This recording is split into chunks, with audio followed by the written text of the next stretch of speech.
Ya pemirsa, terima kasih Anda masih menyaksikan Newscreen. Pemerintah tengah berupaya mendongkrak pertumbuhan ekonomi dan langkah yang dilakukan yakni dengan meningkatkan konsumsi, investasi sekaligus ekspor. Menteri Keuangan Sri Mulyani menilai kondisi ekonomi Indonesia pada kuartal 3 akan membaik dibandingkan kuartal sebelumnya.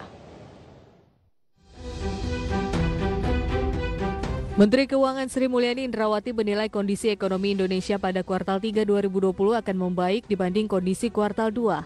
Meski demikian, Menteri Keuangan tidak menjamin ekonomi Indonesia benar-benar bisa terhindar resesi. Menteri Keuangan menegaskan meski ekonomi Indonesia memiliki peluang untuk bertahan di zona negatif, dipastikannya tidak akan lebih buruk dari catatan negatif kuartal 2 2020 yang negatif atau minus hingga 5,32% secara tahunan.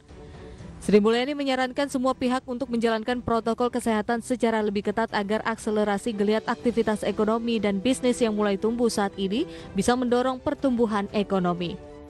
Nah, kalau kegiatan sekarang ekonomi sudah mulai positif, artinya membaik dibandingkan kondisi bulan April, Mei, dan Juni, itu kita berharap untuk kuartal ketiga nanti, yaitu yang akan terdiri dari Juli, Agustus, dan September, indikator-indikator pertumbuhan ekonomi akan lebih baik dibandingkan kuartal kedua. Nah, tantangannya tentu kalau kita ingin mendekati nol, maka konsumsi, investasi, dan ekspor kita harus meningkat secara sangat tinggi. Menteri Keuangan menambahkan tantangan Indonesia untuk dapat mencapai pertumbuhan ekonomi mendekati 0% adalah dengan meningkatkan konsumsi, investasi sekaligus ekspor. Pihaknya akan mengakselerasi belanja pemerintah untuk terus memulihkan ekonomi nasional.